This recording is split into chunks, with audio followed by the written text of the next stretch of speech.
Hallo meine lieben Pfeifenfreunde und herzlich willkommen zu meinem heutigen aktuellen Video. Heute möchte ich euch auch wieder einen meiner Pfeifentabake vorstellen. Und zwar handelt es sich diesmal um einen Tabak, den ich mir rein zufällig geholt habe. Der erste Anblick des Tabaks hat mich neugierig werden lassen, nämlich die Dose. Und ich habe dann auch ziemlich schnell herausfinden müssen, dass eben das Dosendesign nicht immer das widerspiegelt, was man tatsächlich als Pfeifentabak erstehen kann. Und zwar geht es konkret um diesen Tabak hier.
Hier ist der Tabak nochmal. Es ist von Faun der Melone-Tabak, ein Aromat, und laut Bild halt würde man erwarten, dass dieser mit Wassermelone entsprechend aromatisiert ist. Und das ist auch der Grund, weshalb ich mir bei Pfeifenbeerend diese Dose hier mitgenommen hatte. Das Bild mit der Wassermelone hat mich neugierig werden lassen. Ich liebe Wassermelone und hatte keine konkrete Vorstellung, wie man den Geschmack der Wassermelone entsprechend passend bei einem Pfeifentabak umsetzen könnte. Also Dose gekauft, Dose probiert, und ich muss gestehen, ich rauche diesen Tabak zwischenzeitlich schon seit einigen Jahren. Immer wieder mal so ein Pfeifchen vielleicht im Jahr, manchmal 2 Pfeifen im Jahr, mehr ist es nicht. Denn der Tabak ist wirklich nicht das, was er auf den ersten Anblick versprechen würde. Und wieso? Darauf werde ich jetzt gleich beim Review genauer eingehen. Doch schauen wir uns doch erstmal im Vorfeld an, wie das Tabaksbild überhaupt daherkommt. Hier ist nun sehr schön zu erkennen, wie der Tabak in die Dose eingebracht ist.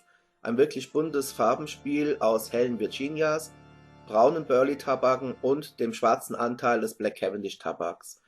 Eine klassische Basismischung für einen Aromaten. Die Konditionierung des Tabaks ist gut, er ist nicht zu feucht, er ist nicht zu trocken und lässt sich entsprechend bequem in die Pfeife einbringen. Für dieses Review habe ich mich für diese Faun Exklusiv Nummer 14 entschieden, einfach weil es eine Faun-Pfeife ist, passend zum Faun-Tabak, und sie hat zudem auch noch ein größeres Füllvolumen, was gerade bei Aromaten natürlich sehr empfehlenswert ist, damit sie sich und ihr Aroma entsprechend entfalten können. Den Tabak habe ich in meiner alteingebrachten Methode eingebracht, sachte angedrückt, die Oberfläche geglättet und auch ein bisschen Platz zum Rand gelassen, eben da der Tabak sich mit größter Wahrscheinlichkeit aufbäumen wird. Nun habt ihr das Tabaksbild gesehen und ihr habt auch die Pfeife gesehen, mit der ich jetzt den Tabak rauchen werde. Vorher öffnen wir trotzdem noch mal kurz die Dose. Hier ist nochmal das Inlay zu sehen, mit ein wenig Werbung für Faun und deren Produkte, die ja eigentlich eher bekannt sind für ihre Pfeifen und halt auch für ihre Pfeifenfilter von Faun Dr. Perl. Hier ist nochmal der Tabak in der Dose, dort nochmal eingebracht in so einem Plastikbeutel. Und das Tabaksbild ist, wie man ja sehen konnte, eine schöne bunte Mischung aus Virginias, Burley und Black Cavendish. Und wenn man am Tabak riecht, muss ich sagen, vergeht es einem eigentlich schon wieder. Denn der Duft ist muffig. Er riecht schon von Anfang an, seit ich ihn mir gekauft habe, riecht er immer so ein bisschen muffelig. Ich hatte ja den Tabak gekauft aufgrund des Bildes und hatte dort eben das Aroma von Wassermelonen erwartet. Doch wenn man hier an dem Tabak riecht, so riecht er mit Sicherheit nicht nach Wassermelone. Der Duft erinnert einen ganz entfernt ein wenig an Honigmelone.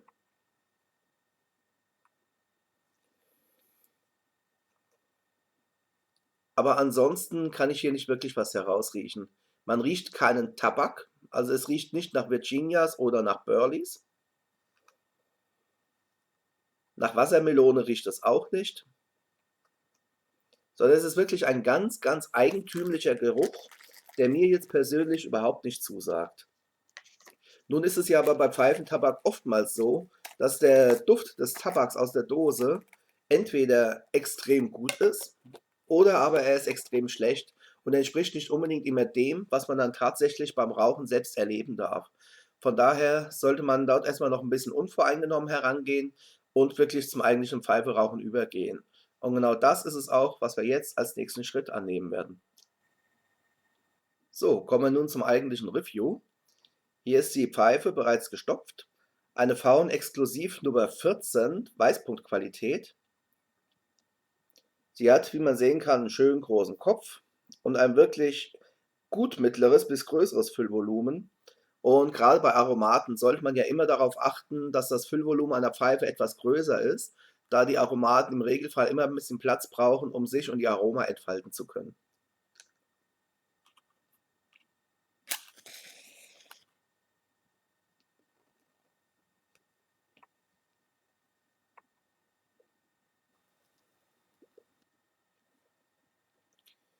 So, wie man hier sehen kann, der Tabak bäumt sich auch ein wenig auf, was auch nicht anders zu erwarten war.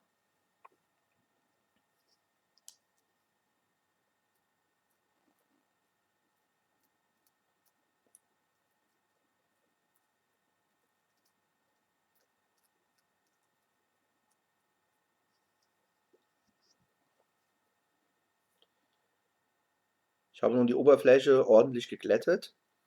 Kommen wir zum zweiten Streichholz, zum Nachzünden und setzen nun die Oberfläche gleichmäßig in Brand.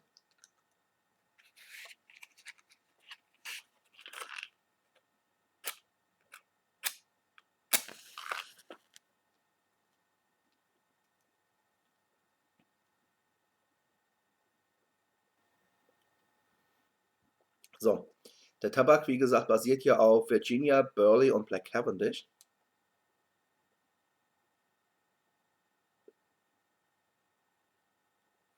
Und nicht nur zuletzt aufgrund der Virginia. Es ist ja natürlich beim Anfeuern anfänglich so ein bisschen bitter. Das kommt durch die große Hitze, durch die große Glut des Feuers.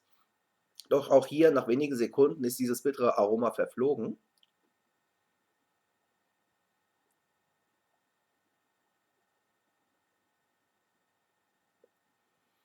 und weicht nun einen ganz eigentümlichen Geschmack.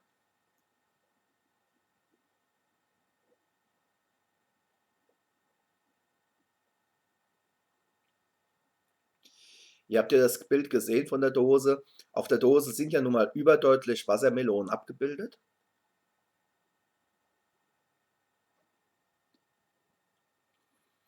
Doch wenn man sich den Beschreibungstext durchliest, ist ja dort nicht von Wassermelonen die Rede, sondern es wird ja davon gesprochen, dass der Tabak mit dem Aroma von Honigmelonen veredelt sei.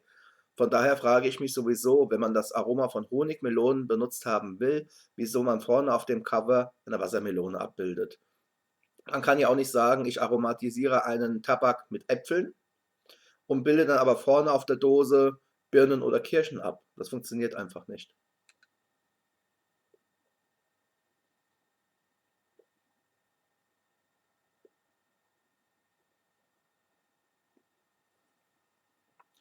Ich kann mir nicht abhelfen, der Geschmack ist seltsam. Man schmeckt weder den Virginia, noch schmeckt man hier nennenswert den Burley heraus. Ich habe also weder eine Virginia Süße oder Würze, geschweige denn das nussige oder gar schokoladige Aroma eines Burley.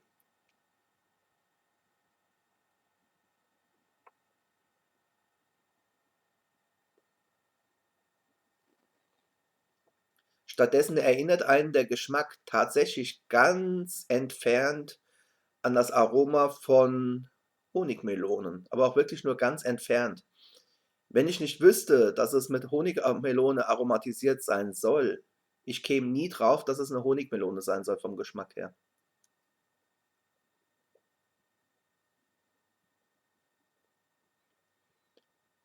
Lediglich, wenn man es weiß, kann man es erahnen, dass es, wie gesagt, ein Melonenaroma darstellen soll.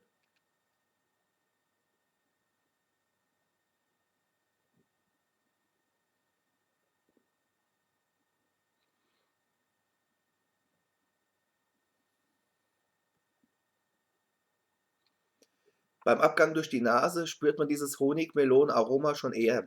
Man kann es besser herausfiltern, weil meiner Meinung nach das Honig-Melonen-Aroma mehr im Duft als im Geschmack zu finden ist.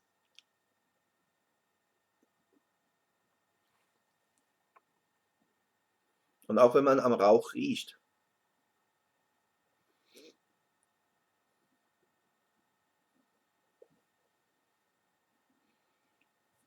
Der Tabak riecht als Rauch nicht unangenehm und hat wirklich so eine leichte Note nach einer Honigmelone. Also hier muss man wirklich sagen, der Pfauenmelone ist ein Aromat, dessen Aromatisierung sich mehr auf den Duft als auf den Geschmack auswirkt. Der Geschmack ist aus meiner Sicht einfach nichtssagend. Man merkt, es ist irgendeine Aromatisierung da. Es ist eine leicht fruchtige Aromatisierung, die, wenn man es weiß, auch tatsächlich so einigermaßen als eine Art von Honigmelone erkannt werden kann.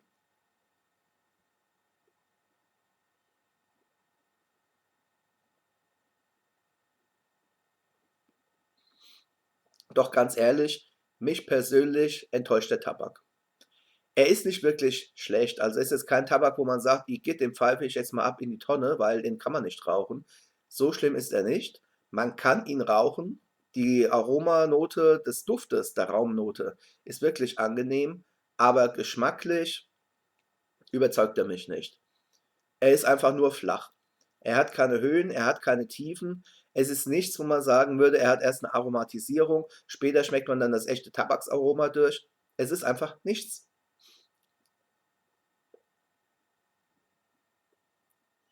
Und das könnte auch vielleicht mit ein Grund dafür sein, weshalb der Faun Melone auf der Homepage von Faun überhaupt nicht mehr beworben wird. Ich habe in den Bildern, die ihr sehen konntet, ja die Homepages gezeigt, einerseits vom Pfeifen Behrendt, andererseits noch vom Hamburger Zigarrenkontor. Und beim Hamburger Zigarrenkontor kann man den Tabak, sollte man Interesse haben, nach wie vor bestellen.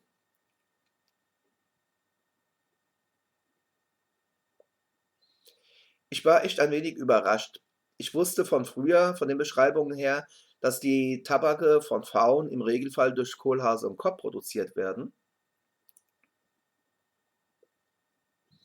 Und ich muss gestehen, hätte ich mir die Dose bei Pfeifenbären etwas genauer in Augenschein genommen und sie nicht aufgrund des Covers vorne gekauft, hätte ich einen Blick auf die Steuerbanderole geworfen. Denn dort sieht man anhand der Steuernummer, dass eben der Faun Melone nicht von Kohlhase und Kopp produziert wird, wie ich ursprünglich angenommen hatte, sondern von Planta in Berlin.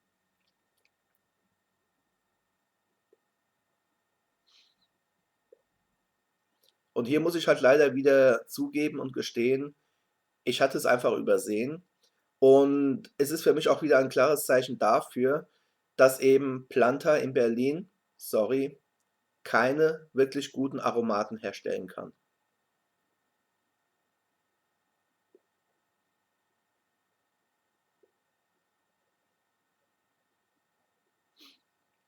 In meinen Augen ist die Aromatisierung wirklich für die Füße, weil es riecht zwar im Rauch gut, das Umfeld wird sich freuen, aber von einem Tabakgenuss ist hier wirklich nicht die Rede.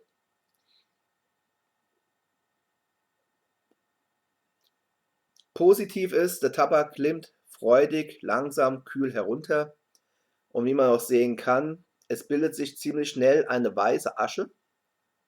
Diese ist auch letztendlich das, was übrig bleibt. Man hat eine weiße Asche mit ein paar dunklen Einsprenkeln und das war's. Er klimmt gutmütig herunter. Er ist nicht überfrachtet, was Aroma angeht. Wie gesagt, er schmeckt nach fast gar nichts. Er schmeckt nicht nach Tabak, er schmeckt aber halt auch nicht nach der Aromatisierung, zumindest nicht nennenswert. Ist also auch nicht totgesoßt.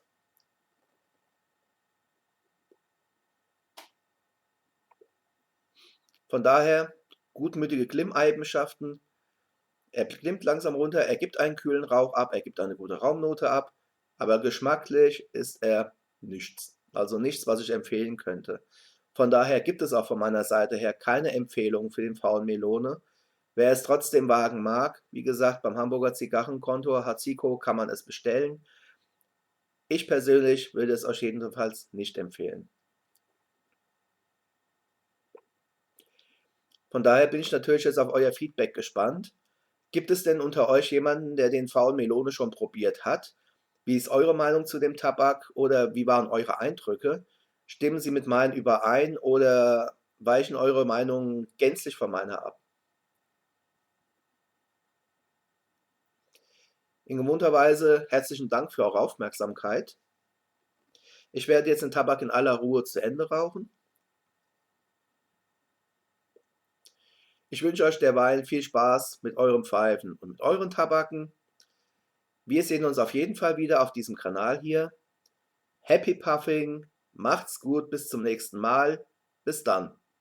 Ciao.